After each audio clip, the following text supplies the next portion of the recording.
Hi hello ಎಲ್ರಿಗೂ ನಮಸ್ಕಾರ. Welcome back to my YouTube channel. ಇನ್ನೂ ಯಾರೆಲ್ಲ ಸಬ್ಸ್ಕ್ರೈಬ್ ಮಾಡ್ಕೊಂಡಿಲ್ಲ ನನ್ನ ಚಾನಲ್ನ ದಯವಿಟ್ಟು ಹೋಗಿ ಸಬ್ಸ್ಕ್ರೈಬ್ ಮಾಡಿಕೊಂಡು ನನ್ನ ವಿಡಿಯೋಸ್ನ ವಾಚ್ ಮಾಡಿ ಅಂತ ಹೇಳ್ತಾ ಬನ್ನಿ ಇವತ್ತಿನ ಒಂದು ಹಬ್ಬದ ವ್ಲಾಗ್ನ ನಾನು ನಿಮ್ಮ ಜೊತೆ ಶೇರ್ ಮಾಡ್ತಾ ಇದ್ದೀನಿ. ಹೇಳಪ್ಪಜ್ಜಿ, ನಿನ್ನ ಔಟ್ಫಿಟ್ ಎಲ್ಲಿ ತಗೊಂಡಿದ್ದಿದ್ದು ಔಟ್ಫಿಟ್? ಪೂರ್ವಿ, ನಿನ್ನ ಸೀರೆ ನೋಡ, ನಿನ್ನ ಸೀರೆ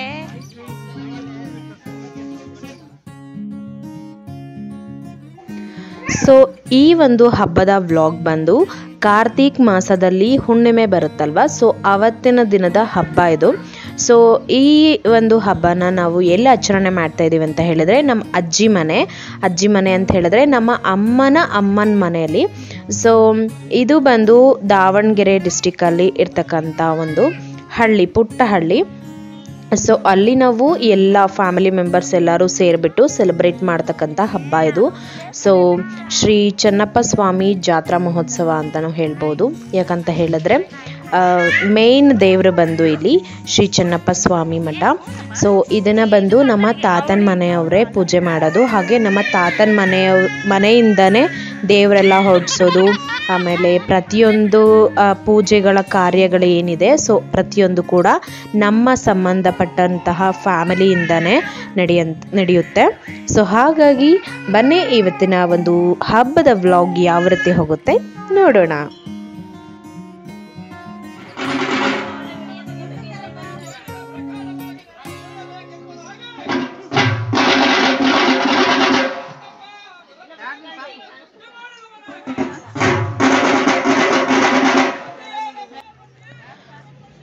ಸೊ ಈಗ ಸಮಯ ಬಂದು 6:30 ಆರ್ 6:45 ಆಗಿತ್ತು ಅಂದ್ಕೊತೀನಿ. ಸೊ ಅರ್ಲಿ ಮಾರ್ನಿಂಗ್ ಕ್ಯಾಪ್ಚರಿಂಗ್ ಇದು.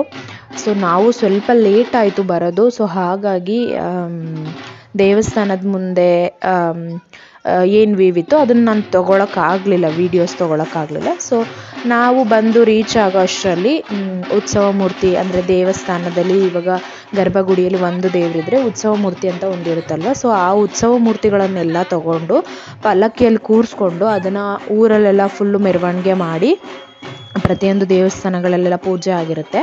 ಸೊ ಪ್ರತಿಯೊಂದು ದೇವಸ್ಥಾನಗಳಿಗೆ ವಿಸಿಟ್ ಹಾಕಿ ಎಲ್ಲ ಫುಲ್ ಊರೆಲ್ಲ ಸುತ್ತಾಡಿಕೊಂಡು ಕೊನೆಗೆ ಮತ್ತೆ ಚೆನ್ನಪ್ಪ ಸ್ವಾಮಿ ಮಠ ಇದೆಯಲ್ಲ, ಸೊ ಅಲ್ಲಿಗೆ ಬಂದು ಎಳ್ಳು ಬತ್ತಿ ಹಾಗೆ ಕಡಲೆ ಬತ್ತಿ ಅಥವಾ ತುಪ್ಪದ ದೀಪ ಅಂತ ಹೇಳ್ತೀವಲ್ಲ, ಸೊ ಅದನ್ನು ಹಚ್ಚಿಬಿಟ್ಟು ಕೊನೆಯದಾಗಿ ಒಣ ಕೊಬ್ಬರಿ ಎಲ್ಲ ಸುಡ್ತಾರೆ.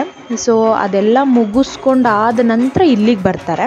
ಅಂದರೆ ಈ ಮೈದಾನ ಬಂದು ಸ್ಕೂಲ್ ಗ್ರೌಂಡ್ ಅಲ್ವಾ, ಸೊ ಪ್ಲೇ ಗ್ರೌಂಡ್ ಇದು. ಸೊ ಅಲ್ಲಿಗೆ ಬಂದುಬಿಟ್ಟು ಈ ರೀತಿಯಾಗಿ ಸಮ್ಮೇಳನ ಬಡ್ಕೊಂಡು ವೀರಗಾಸೆ ಮಾಡ್ತಾರೆ. ಸೊ ಅದರಲ್ಲಿ ಯಾವುದಾದ್ರೂ ಪುರಾಣದಲ್ಲಿನ ಯಾವುದಾದ್ರೂ ಒಂದು ಕಥೆನ ಪಿಕ್ ಮಾಡಿಬಿಟ್ಟು ಅಲ್ಲಿ ಅದನ್ನು ಹೇಳ್ತಾರೆ. ಅವ್ರದ್ದೇ ಒಂದು ಘಾಟಿ ಇರುತ್ತೆ, ಸೊ ಅದರಲ್ಲಿ ಹೇಳ್ತಾರೆ.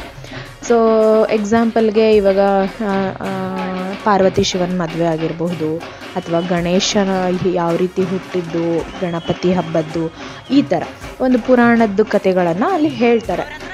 ತುಂಬ ಚೆನ್ನಾಗಿರುತ್ತೆ ನೋಡೋಕ್ಕೆ. ಆ್ಯಂಡ್ ಎಂಥ ಚಳಿ ಇತ್ತು ಅಂದರೆ ಸಿಕ್ಕಾಪಟ್ಟೆ ಚಳಿ ಇರುತ್ತೆ. ಬಟ್ ಆದರೂ ಜನ ಕೂತ್ಕೊಂಡು ಕೆಲವ್ರು ನಿಂತ್ಕೊಂಡು ಹೆಂಗೆ ಅಂದರೆ ಒಬ್ಬೊಬ್ಬರು ಆ ಸ್ಕೂಲ್ ಮೇಲೆಲ್ಲ ಹತ್ಕೊಂಡೆಲ್ಲ ನೋಡ್ತಾ ಇರ್ತಾರೆ. ಅಷ್ಟೊಂದು ಇಂಟ್ರೆಸ್ಟಿಂಗ್ ವಿಷಯ ಇದು.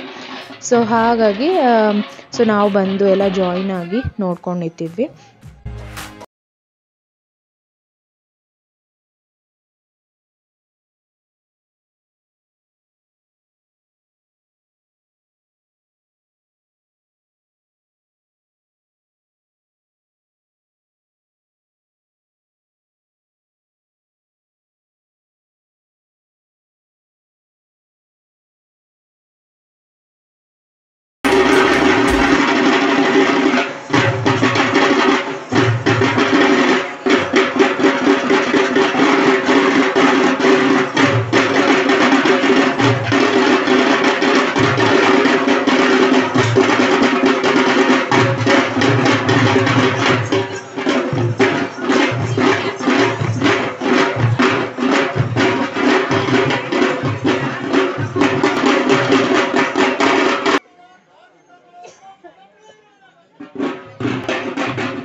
ಸೊ ನೀವು ಇವಾಗ ನೋಡ್ತಾ ಇರೋ ಈ ಒಂದು ದೇವರು ಬಂದು ಶ್ರೀ ಚೆನ್ನಪ್ಪ ಸ್ವಾಮಿ ಗದ್ದುಗೆ ಇದು. ಸೊ ಇದೇ ಮೇನ್ ದೇವರು ಈ ಮಠದಲ್ಲಿ. ಸೊ ನಾವು ಇದನ್ನು ಕುಲದೇವರು ಅಂತ ಕೂಡ ಪೂಜೆ ಮಾಡ್ತೀವಿ. ಸೊ ನಮ್ಮ ಮನೆತನದವರು ಪ್ರತಿಯೊಬ್ಬರು ಕೂಡ ಈ ಊರಲ್ಲಿ ಇರ್ತಕ್ಕಂಥ ಪ್ರತಿಯೊಬ್ಬರು ಕೂಡ ಈ ದೇವರಿಗೆ ನಡ್ಕೋತಾರೆ.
ಕೊಡ್ರಿ ಅವ್ಳ ಕೈಲದು.